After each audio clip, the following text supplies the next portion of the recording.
ভগবানের খাতায় এমন লিস্ট করাই আছে না, ভগবান শুধু আসলে সময় মতো ঠিক পৌঁছে দেবে। তিনতলা বিল্ডিং তৈরি করেছে, পাথর সেটিং করা ঘর করেছে, মনে মনে ভাবে সবটা আমি করেছি। আরে ভগবান যদি তোরে কৃপা না করতো, তুই তো দূরের কথা, তোর 14 পুরুষ এসেও করতে পারতো না। কারণ ভগবানের অহিতকে কৃপা আছে বলে তবে তুমি পেরেছো। আর অনেক অনেক ভক্তরা বলে না, এটা আমি তৈরি করেছি, আমি করেছি। ভগবান বললে, শোনো, এই যে আমার ভজন করে তোরা মূর্খের মতো আমি করেছি আমি করেছি, আমার একটা সেকেন্ড সময় লাগবে না তোকে ধুলোর সঙ্গে মিশিয়ে দিতে। তাই যারা যারা অহংকার করে বাবা, তৈরি হয়ে থেকো, তাদের ধুলোর সঙ্গে ভগবান একদিন না একদিন মিশিয়ে দেবে দেবে দেবে। কোনো ভুল নেই, ভগবানের হিসাব কোনোদিন ভুল হয় না।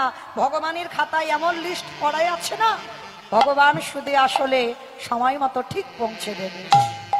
আজকের সেই বিশ্বের স্রষ্টা মালিক ভগবান সন্তানে দিল কেন? কেঁদেছিল তাই তো দিল, কিন্তু পেতেই বাবা অহংকার, এতটাই অহংকার।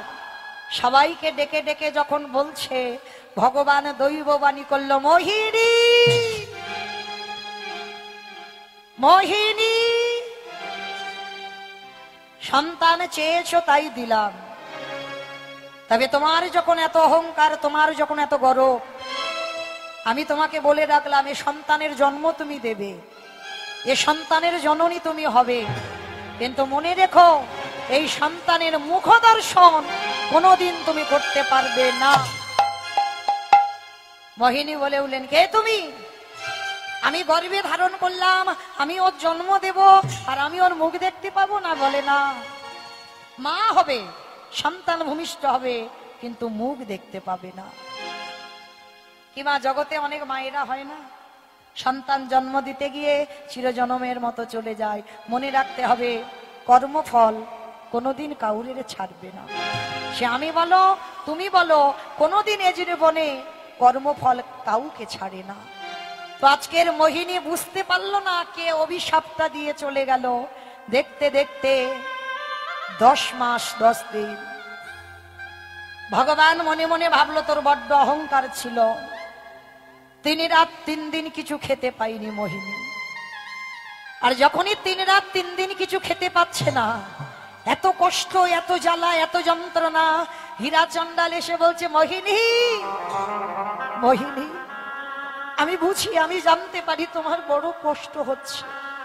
স্বামী, আমার জন্য তুমি একটু খাবার এনে দিতে পারো? 3 দিন হয়ে গেল কিছু খাইনি গো, বড্ড খিদে পেয়েছে। ঠিক আছে মোহিনী, তুমি একটু ঘরে বসো, আমি দেখছি তোমার জন্য কি পাওয়া যায়। হীরা চণ্ডালে যেই না স্ত্রীকে রেখে একটা পা দরজা দিয়ে বের করেছে, সঙ্গে সঙ্গে ভগবান দৈববাণী করলো, পবন দে, ইন্দ্র দে, বরুণ দে, এমন করে ঝড় বৃষ্টি তোলো, ওই ঝড় বৃষ্টিতে যেন হীরা চণ্ডাল আর ঘরে ফিরতে না পারে। তবে দেখো যেন আমার ভক্তের অঙ্গে আঘাতটা না লাগে। ভগবানের পরীক্ষা শুরু হলো। মা দেখেন, হঠাৎ পরিষ্কার আকাশ মেঘাচ্ছন্ন, মুহুর মুহুর বৃষ্টি, ভোর ভোর বর্ষপাত। আর হীরা চণ্ডাল হঠাৎ অবাক হয়ে গেল, এ কি পরিষ্কার আকাশ দেখে বার হলাম, এত বৃষ্টি, যেতে পারছে না। গাছের তলায় হীরা চণ্ডাল বসে রইল। আর ওদিকে মোহিনীর শুরু হলো প্রসব যন্ত্রণা। ছটপট করছে একা কুঁড়ে ঘরে, চিৎকার করে বলে উঠলো, কেউ কি নেই, কেউ কি নেই যে একবার আমার কাছে আসে? ওই পঞ্চবটির বনে বাবা কেউ থাকতো না, ওদের কুঁড়ে ঘর ছিল, আর একটু দূরে ছিল মতঙ্গ সাধুদের আশ্রম। ওই মোহিনী অসহ্য যন্ত্রণায়, এই মা হওয়ার যে কত জ্বালা, কত যন্ত্রণা, এই যন্ত্রণায় ছটপট করতে করতে 10 মাস 10 দিন পর একটা কন্যা সন্তানের জন্ম দিল। আর জন্ম দিয়েই অসহ্য যন্ত্রণায় মা মোহিনী আমার শেষ নিঃশ্বাস ত্যাগ করল, চলে গেল। মা ভগবানের অভিশাপ মতো মেয়েটার মুখ আর দেখতে হলো না, চিরজনমের মতো চলে গেল মোহিনী। আর যেই না চলে গেল সঙ্গে সঙ্গে বৃষ্টি থেমে গেল। যখনই বৃষ্টি থেমে গেল হীরাচন্দাল স্ত্রীকে খাওয়াবে বলে অনেক কিছু খাবার নিয়ে আসছে। তালপাতার কুড়ে ঘত্ত হীরাচন্দাল খাবারটা এনে ডাকছে, মোহিনী মোহিনী। ঘুমালে? তুমি না বলেছিলে খিদে পেয়েছি, তুমি না বলেছিলে 3 দিন কিছু খাওনি। মোহিনী দেখো তোমার জন্য আজকে আমি কত খাবার এনেছি, কথা বলো। কিন্তু কে কথা বলবে মা? যে কথা বলবে সে তো আর পৃথিবীতে নেই।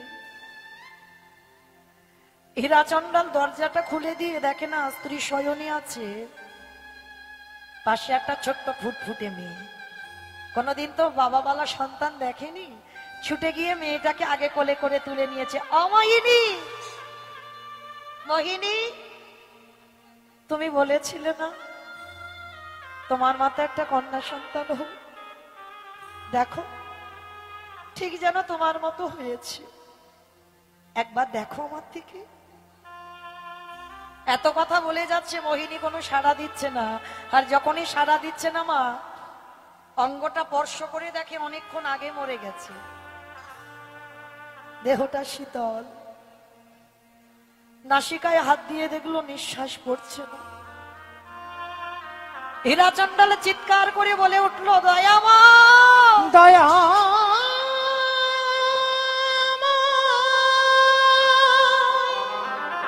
এটা তুমি কি করলে, কি করলে? এ তোমারে কেমন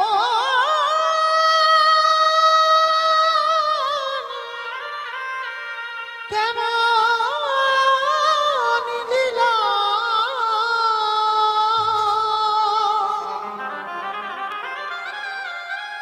ও গো দয়া।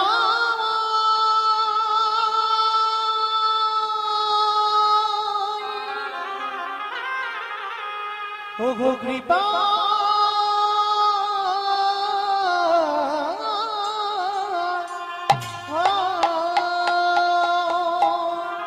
সন্তান চেয়েছিলাম দিলে, সংসারে চেয়েছিলাম দিলে, তাহলে দিয়ে যদি কেড়ে নেবে, কে বলেছিল এমন সংসারে দিতে? কেউ তো ফিরিয়ে দাও, কারণ এই মেয়েটাকে কে মানুষ করবে তুমি বলে দাও। আমি জানি গো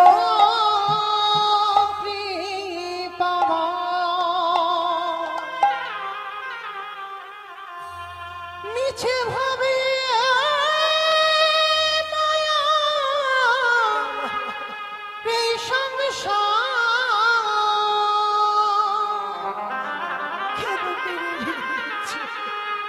এই ভাব শয়রে আকুল পাথারে, দয়ালে তুমি ছাড়া কে আছে?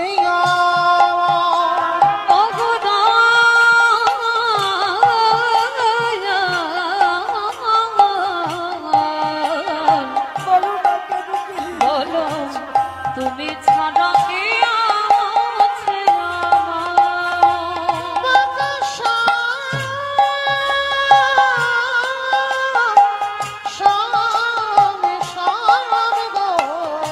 তুমি ছাড়া কে আছে? একেবারে ভঞ্জ শ্রী কৃষ্ণ গৌর গোবিন্দ কৃষ্ণ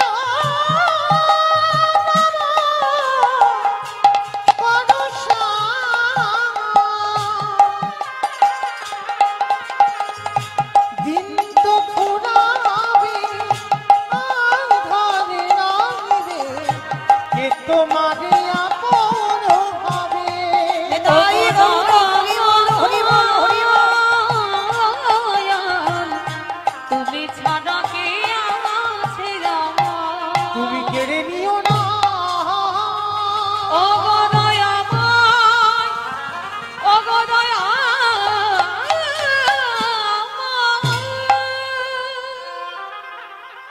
যায়? সন্তান জন্ম দিয়ে যদি কারোর বাবা চলে যায়, সন্তান মানুষ হয় কেন হয়? মা পারে বাবার দুঃখ মোচন করতে, আর মা নিজের সন্তানকে নিজে মানুষ করতে পারে। ভাবো তো, যদি কোনো সন্তানের জন্ম দিয়ে মা চলে যায়, মানুষ হয়, কিন্তু মায়ের ভালোবাসার সঙ্গে কারোর ভালোবাসা হয় না। মা যে ভালোবাসা সন্তানকে দেবে, সেই ভালোবাসাটা আর কেউ জগতে দিতে পারবে না। চলে গেল মোহিনী একদিনের একটা বাচ্চাকে ফেলে। হীরাচন্দাল কোলে করে নিয়ে বলছে, বা ঠাকুর বা, মেয়েটাকে তুলে দিলে বলো না এবার ওকে আমি কি খেতে দেব? লোকের বাড়িতে গেলে একদিন দেবে, দুদিন দেবে, 3 দিন দেবে, তারপরে তো দেবে না। তাহলে তুমি তো একটা কাজ করতে পারতে, ওর মাকে রেখে তুমি আমাকে নিয়ে নিতে পারতে। সেই যদি তোমার পরীক্ষা নেওয়ার ইচ্ছা ছিল। বসে বসে কাঁদছে, মেয়েটা কোলে আছে। ভগবানের চোখে এলো জলাহারে, ভক্তকে কি একটু বেশি পরীক্ষা দিয়ে ফেললাম? যাই, মেয়েটার খাবারের ব্যবস্থা করে দিতে হবে। স্বর্গ থেকে একটা কামধেনুকে পাঠিয়েছি হীরাচন্দেলের দরজায়। এই কামধেনুর একটা নিয়ম আছে বাবা, ওর কাছে যে যা চাই দিয়ে দেয়। স্বর্গের কামধেনু, ইন্দ্র সবাই তাকে। কামধেনুটাকে ভগবান পাঠিয়েছে, আর দরজার দ্বারে হাম্মা হাম্মা রবে ডাকছে। আর যখনই হাম্মা বলে ডাকছে, হীরাচন্দাল বেরিয়ে দেখছে একটা গোমাতা। আহা, মনে হচ্ছে মেয়েটার জন্য একটু দুগ্ধ পাবো। এইবার স্ত্রীর মরা দেহ রেখে একটা পাত্র নিয়ে গাভীর কাছে গিয়ে বলছে, গাভী, এর মা চলে গেছে রে, একদিনের জন্য ভালো যদি বাসিস একটু দুগ্ধ দিবি। যেই না বাটিটা দেবা, দুগ্ধ দহন করতে হলো না মা, বাটি ভর্তি হয়ে গেল দুগ্ধে। ওই যে যে চাই গাভীর কাছে তাই পেয়ে যায়। আর বাটির দুগ্ধটা এনে মেয়েটাকে খাওয়ালো। স্ত্রীর দাহ কাজ সম্পূর্ণ করলো। কিছুদিন পরে স্ত্রীর শোক ভুলে গেল। স্ত্রীর শোক ভুলে গিয়ে ওই মেয়েটাকে ছোটবেলা থেকে শেখান, শোন মা, আমার বলতে যা আছে সবরই, আমার যা কিছু আছে সবরই। মেয়েটার নাম দিয়েছিল সবরী। 6 বছর বয়স হয়েছে মেয়েটার। মেয়েটাকে শেখাচ্ছে, বাবা শোন মা, যা কিছু খাবি আমার ভগবানকে দিয়ে খাবি। কে গো মা, ভগবানকে দিয়ে খাও তো সবাই?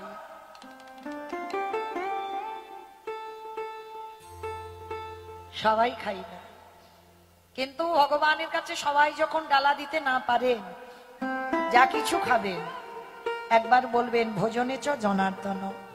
আর এই কথাটা বলা মানে আমাদের সেবার আগে আমার গোবিন্দ সেবা হয়ে যায়। তা হীরাচন্দাল মেয়েকে শেখাচ্ছে, শোন মা, যা কিছু খাবি, যা কিছু করবি আমার রঘুপতি রামচন্দ্রকে দিয়ে তবে খাবি। 6 বছরের মেয়েটা বাড়িতে ঘুম পাড়িয়ে রেখে বাবা গেছে ভিক্ষায়। ভগবান মনে মনে চিন্তা করছে, প্রথম পরীক্ষাটা ওর মাকে কেড়ে নিলাম, এইবার দ্বিতীয় পরীক্ষাটা তো নিতে হবে। হঠাৎ হীরাচন্দাল গেছে বাবা ভিক্ষায়, আর এদিকে পাটা লেগে প্রদীপটা বাবা উল্টে পড়ে গেছে। তালপাতার কুড়ে ঘর, প্রদীপটা যেই না উল্টে পড়ে গেল, ওই প্রদীপটার আগুনটা দাউ দাউ করে জ্বলে উঠেছে। সবারই ঘুমাচ্ছে ঘরে, আর আগুন চারিদিকে জ্বলছে। স্বর্গের সেই কামধেনু যে রোজ দুগ্ধ দিয়ে যায় সবরীকে, কামধেনু মনে মনে চিন্তা করছে, মেয়েটা তো এক্ষুনি পুড়ে যাবে, ও তো ঘুমাচ্ছে। না না না, আমি ওকে মাতৃস্নেহে মানুষ করি, আমাকে যেতে হবে। এইবার ওই কামধেনু স্বর্গ থেকে ছুটে এসে বড় বড় শিং দিয়ে মা ওই সবরীকে জাগিয়ে দিল। সবরী জেগে উঠে দেখতে পেলে চারিদিকে আগুন ধরে গেছে। আগুন আগুন আগুন আগুন, ওই আগুন আগুন বলে চিৎকার করছে। আর যখন আগুন আগুন বলে চিৎকার করলো, সবরী ঘর থেকে বেরিয়ে এসেছে, ওই কুড়ে ঘরটা দাউ দাউ করে জ্বলে উঠল।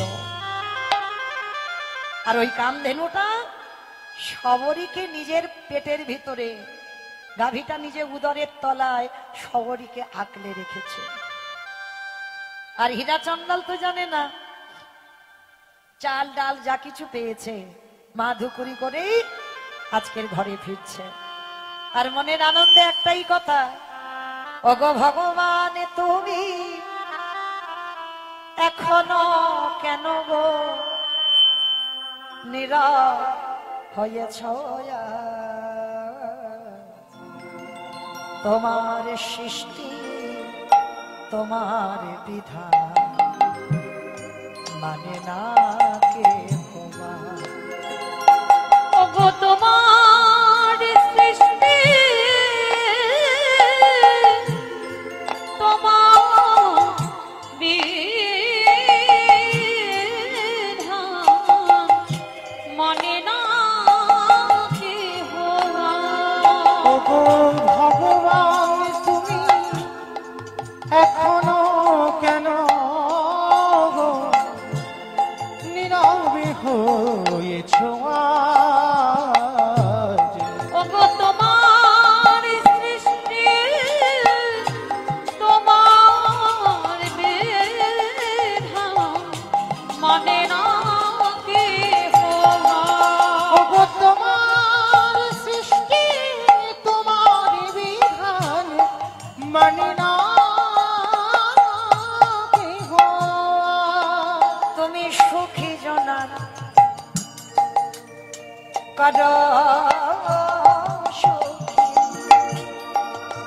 এই দুঃখী জনার দুঃখ। ওগো তোমার সৃষ্টি তোমার বিধান মানে না কে ভগবান। হীরা চন্দাল বদনে গান গাইতে গাইতে প্রবেশ করলো তার সেই কুড়ে ঘর। আর যেই না দরজায় এসেছে দেখে না কুড়ে ঘর জ্বলন্ত আগুনে পুড়ে ছাই হয়ে গেছে। চিৎকার করে বাবা ডাক দিল, সবরী সবরি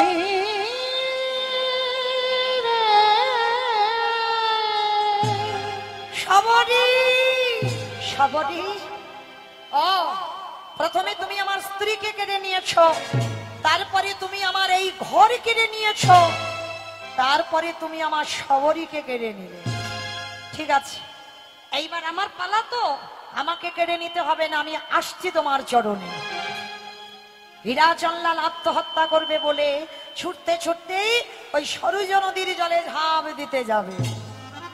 আর এমন সময় কি দেখলো জানো? আজ বট বৃক্ষে তলে সবরী, আজ বট জড় করি বট বৃক্ষের তলে সবরী, আজ কর জড় করে আমার গাভীর দরবনে ভাবে গাভীর তলে